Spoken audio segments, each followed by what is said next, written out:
wear every single denim cotton that you're closed with. You're closed with. Mind, body, and soul. Was a plan when you have no goal. Was a dream when your gray matter really takes toll. Like a feet when your shoes when you have no soles. Rocks the gold, riches no soul. Yeah, told myself that I get better. Told Welcome, myself that I friends, to get ready Kindred to get Conversations better. Living Black in Lowell. I'm joined with my partner in crime, Maritza Grooms. I'm Masada Jones, and this is Kesiah Bascom of OffBeet Composting. Hello. Hi.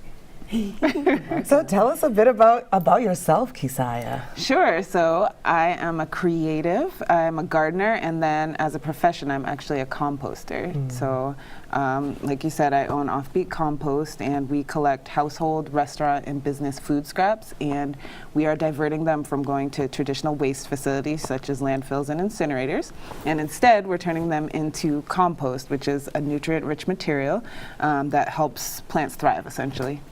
Nice. Cool. So how long have you been doing this work? So OffBeet Compost was founded about 1.5 years ago.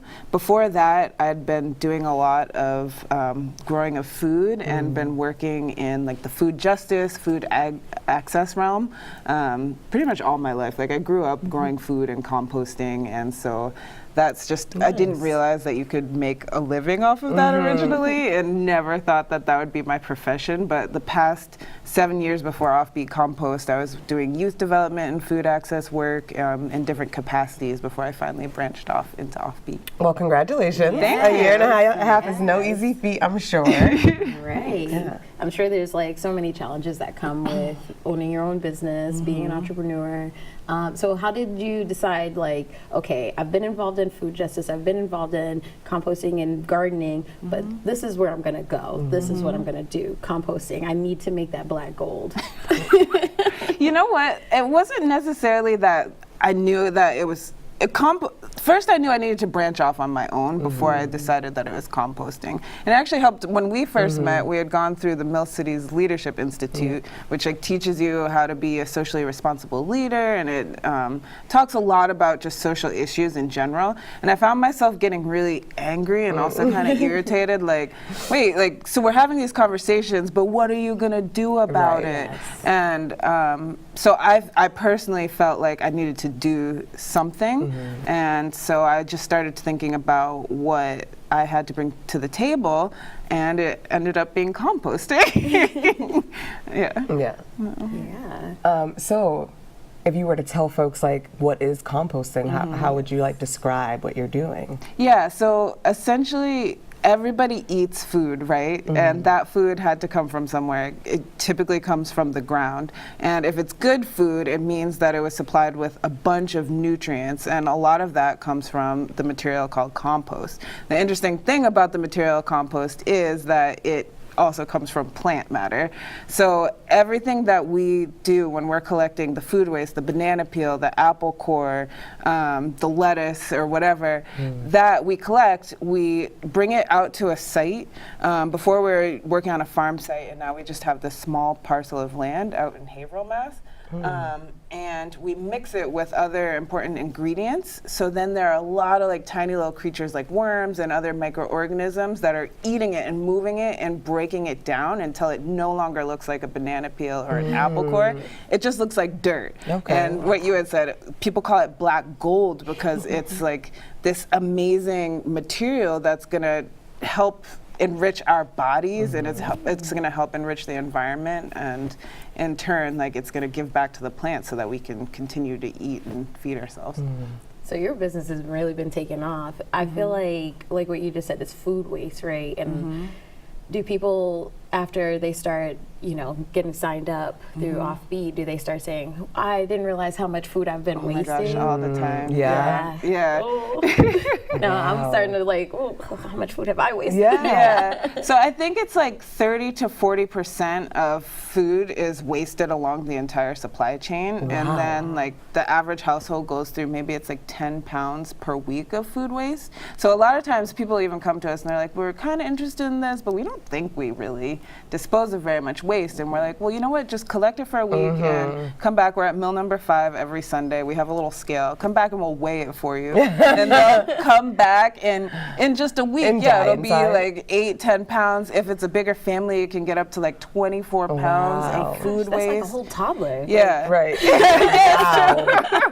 So yeah, we definitely take for granted what we're throwing away. And then even thinking about where away is, I think a lot of times folks don't like get to the next step of what's happening to it if we're not putting it back to the earth. You know, it's going to a landfill or an incinerator, and unfortunately when it goes there, it's breaking down in a way that creates methane, which is a really harmful greenhouse gas, which is one of the reasons that we're in this position today of climate change and just like all the shifts we're seeing in the environment. Wow. Do you have any like tips for sustainability?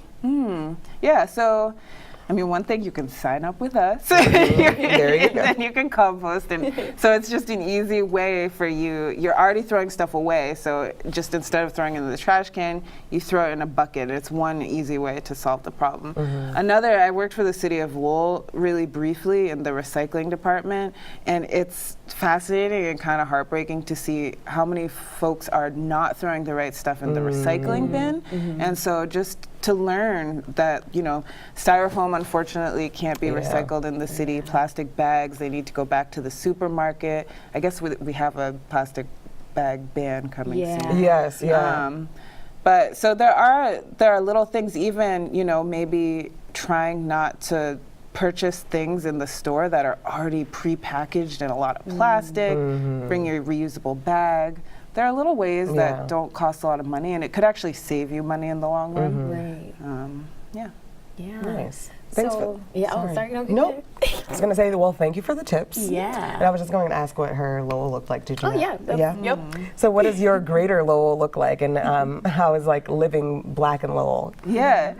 Well, it's funny. So I grew up in New Hampshire. I'm adopted. So my family is white, and then I grew up in this tiny town that was like pretty much all white. I think there was a black guy who was maybe 5 years older than me, and then there was a woman who was about 5 years behind me, and then it was a biracial family who moved in for like a year, and we became best friends. Nobody could get our names right. Oh gosh. It was so different, and so I'm so thankful for growing up there, but also I realized like I needed to find more diversity in my life. So I spent a lot of time in Boston. I traveled around a lot. Before coming here, I was in Boston again for I think a year, and I lived in the Roxbury area, and it was just that's right. It's so black there. It is. And, you know, it was probably the most, like, amount of blackness that I had been around, even, like, throughout my travels and growing up. And it was amazing. And I became a part of, like, the black struggle and black power movement there.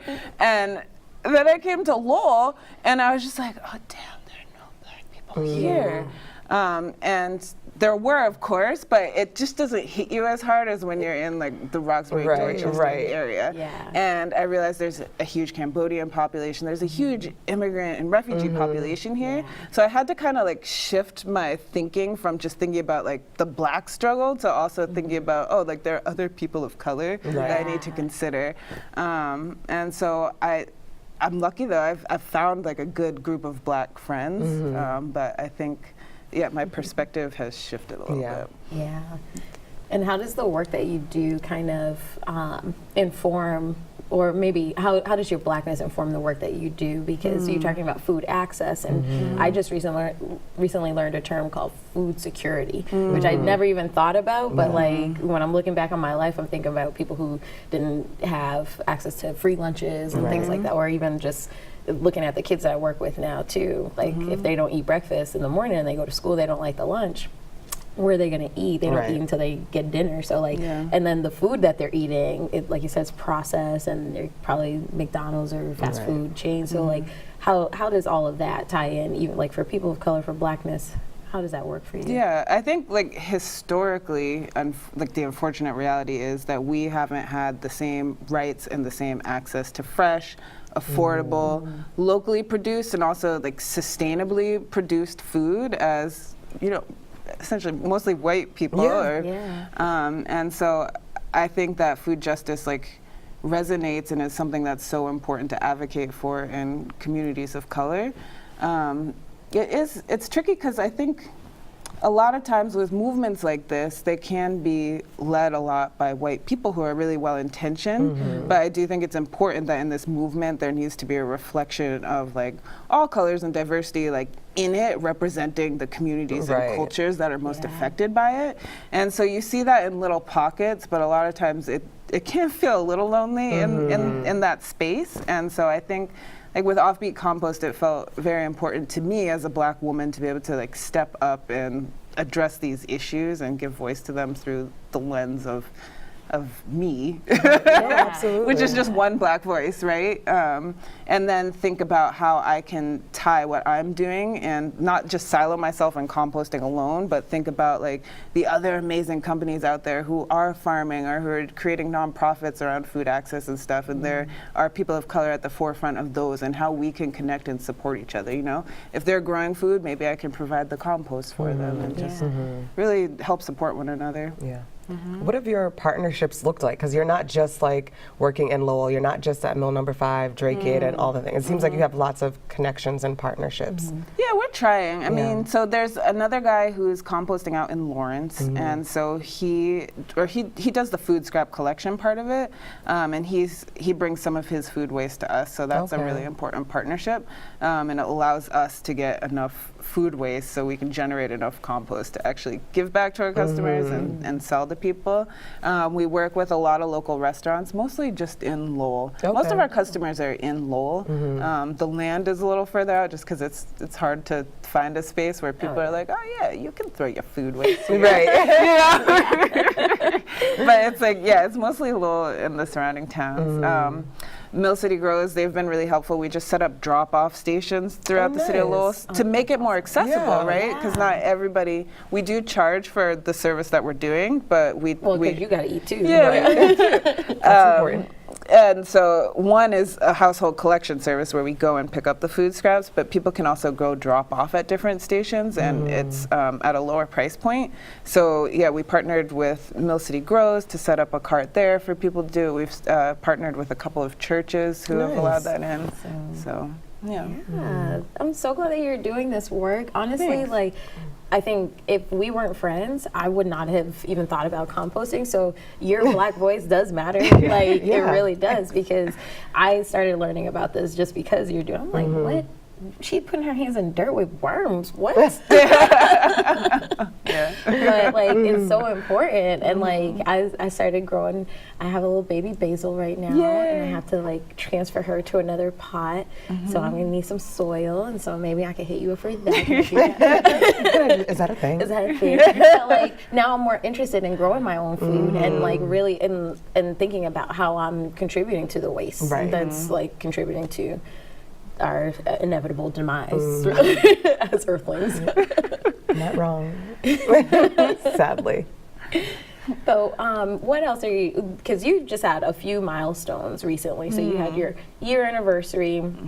That party was so much fun. It really was. I just love celebrating friends anyways. But, there was a lot of dancing. I was looking at those pictures the other day. I was like, we were really getting down. So much fun. But that was a fundraiser. And what did that go towards? Yeah, so with that money, it was amazing. I think it was over 100 people actually showed up at that event. So that was an overwhelming display of community support for what we're doing. And we were able to raise money to purchase a small tractor. Because another thing about composting is food eventually will break down regardless, but in order to break it down really quickly, you got to introduce air to it and you have to turn it regularly. We've diverted over 60 tons of food waste at this point. And that's me, my significant other, Derek, just pretty much the two of us, using pitchforks and turning the food waste and other materials by hand. Up your arms, you don't want people to see the guns. Right. Jacked you are now. But so we kind of fell behind because that's just a lot to manage. So we really desperately needed a tractor, but they're super expensive. But people pitched in. They came to the party. We had what do they call it? An Indiegogo campaign online, so people could donate to that. And we purchased the tractor about 3 weeks ago now. Yeah. And what's your tractor's name? So the type of tractor it's called a Boxer 532DX, and so we just wanted to honor the fact that it was called a Boxer, right? And then so the name that we went with was Apollo, after Apollo Creed in the Rocky movie. Nice. And we had people vote on it, Yep. so that was Awesome. Did you vote? No. Well, no, I read it and I was like, I like Boxer. I'm cool with the Boxer. I like Boxer too. Yeah. But we'll accept Exactly. Yeah. That's fine too. You be whatever you want it to be. Yeah. So what does, coming from, like you said, you came from Boston, you, from New Hampshire, and living in Lowell, so what does your like Black Lowell kind of look like? Or Greater Lowell? I don't know. That's an interesting question. I think I'm still learning, and I think I have a solid community around me. I have some really awesome Black women in my life, the two of you, and then a few others. And Masada, you connected me with a lot of them. One of the women that I first met early on, she was moving to Lowell too, and she was also Black. And I think like, the two of us found each other on Craigslist, but and we didn't end up living together immediately, but we're like, well, we should probably be friends, right? And then we ended up living together. So I think one of my good friends who I used to live with in Roxbury, he moved here. So I think like slowly, like there's a unit of like local Black folks, and then there's like some who have come in, and we've all kind of found each other and helped uplift each other. I think I haven't tapped into all the communities. Like I was watching Ray Sam's interview the other day, and I don't know a lot of like the African community here in Lowell, and so I think there's a lot of Blackness for me to still explore, and but I do have a lot. I feel like I do have a good group surrounding me anyway. It sounds like you got lucky though, like finding people on Craigslist and finding this know people. Because like moving from, especially like, because I can relate moving from Boston and then coming to Lowell, I was like, It's a different kind of culture shock. It is. But it's cool because all of the Black folk that I know are doing really cool stuff, you know, and you all came out to support my party, and if you couldn't, you know, you sent me a message or something. So I think like we all, or at least the ones that I know, like we recognize that there's something here that needs to be unified, and so we're doing it slowly. Absolutely. I think being very intentional is helping about being like, no, but we want this thing to happen and creating space for that. And I think that your party was great for that because there's so many people that want to support you anyway, and they were like, oh, and we can all be together and be friends. It really was cool. I think it was really just great energy there. We knew what we were supporting. We knew what our money was going toward. Food was awesome. Like, you know, it was just really a great feel. And the fact that it was like volunteer run, which I think is really great because like in a community like Lowell where a lot of things are based on collaboration and working together. I think it was really great to see like so many people and of different backgrounds too coming together. But like for me, it was just like there's that one picture of a whole bunch of us at your party. And I'm just like that moment was like I would say that's like one of my top 10 like highlights of 2018 for sure. Like just supporting because it's important, right? And then we talk about this all the time, like when you're trying to do anything as a Black person. And I feel like we see a lot of negativity, especially on social media, like, oh, Black people never support each other. And it's like, well, here's a great, like a tangible example of Black people supporting each other and in a community where there are not a lot of us, where we are struggling to find each other. Look at we're finding each other, and that's helpful. And also, knowing that we can change that, even if that was at one point true for Black people in Lowell. Like that's, I mean, we're all here now. Like but I think it's like a bunch of younger folks who are kind of like, but we don't want that to continue. And I think that's a really great space too. Like to support and like and for a good cause. It's just all the things. But you don't only do composting, right? You also, because you mentioned youth development, but you're kind of like an educator as well.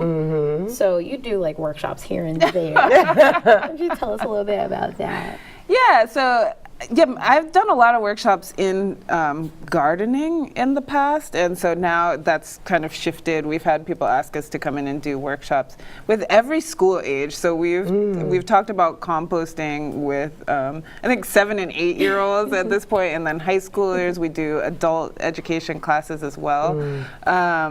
Recently, there's been people requesting us to come in and yes, talk about composting, but how it relates to this bigger picture of food justice and environmental justice. So we like touch on it a little bit and are kind of like, I'm doing a lot of thinking around like how can we actually make this a thing and really talk about environmental justice and our roots and where how compost fits into the greater scheme of like the food system and everything. So yeah. Yeah. Could you tell us a bit more what does that mean when you say food justice and environmental justice? Yeah, so I'm still learning this, so I'm sorry if I'm We'll hold you. I mean, we're going to hold you to everything you say right now. Right now. Right. No, so food justice to me is kind of what I had talked about before. Like it's the idea that everybody has this right to access fresh, affordable, culturally appropriate food that's raised ethically. Right. And then I think that kind of falls under the umbrella of overall environmental justice. And I think of environmental justice starting with like Mother Earth and how we all inhabit this planet and we have a certain amount of responsibility to like keep her healthy. Right. Yeah. And then looking historically at the ways that we have acted to sort of destroy the planet. And, through agriculture, through that lens, but also through the lens of like, thinking about like the way, like slavery, thinking about Lowell, what Lowell was even before now. Like there was a huge population of indigenous people here, and so environmental justice, we talk about like the land and the soil, but also the people who stood on this land before, and how do we honor that, and how do we get it back to a place where we like recognize like just our violent history. Right. And how so I'm still like I went to a workshop or a conference in the beginning of July, and there's a woman there named Vandana Shiva, and she's this like amazing world activist and feminist, and there were a bunch of indigenous people there speaking, and the whole topic was on decolonization, and I think that comes with environmental justice as well. Like we need to stop thinking in this way, like this colonialist way, but thinking about like what's right for the earth and what's right for all of us. So I don't know, I couldn't give a full day workshop on it yet, but I'm working towards it. But it's coming. Yeah. It's coming. And there are ways that, as of right now, there's also ways that people can promote what OffBeet is doing, right? Yeah, so we're also, it's not exactly a workshop, it's more of an info session. Okay. So we're rolling out a new outreach program.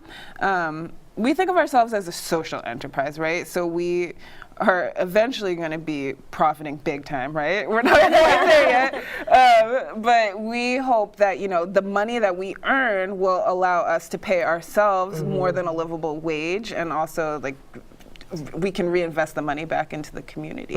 And because of that, because we're doing something good for the environment and we really want to focus our attention on the greater Lowell area, I feel people have really responded to that well and want to support what we're doing in a way.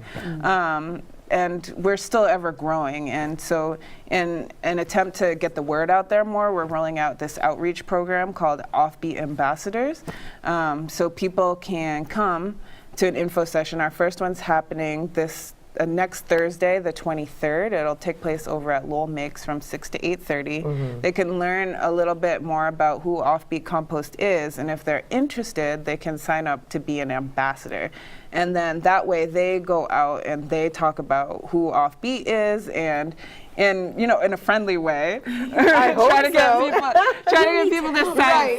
Give people wasting all your food. do you know where that goes? No, but and like encourage people to sign up with us, but they can also benefit from that, so we can pay them like a certain amount for them helping get people signed up.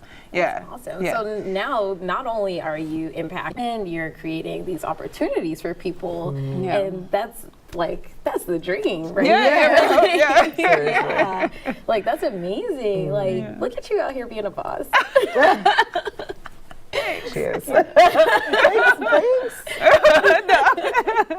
Trying. But that's You're doing. amazing. Like, and I really think about it. Like, even having you come, where I work, and having the girls there look at you and be like, "You own your own business? Right. I never even thought about composting. Can we volunteer?" And they all did this. Like, I didn't train them or nothing. I didn't tell them what to do. No, I didn't. I was just like, "Listen, that's my friend. Just be nice." Right? But they were so like engaged, and I think it's important to have a person who looks like them doing this kind of work, especially in this field. It's not a lot of us doing this, right? I don't know. I'm asking. Yeah. I'm not sure. I'm not. I think most industries, like I think there's a lack of representation. And so I think a lot of spaces that I enter, I find that I am a lot of times the only one or one of the few.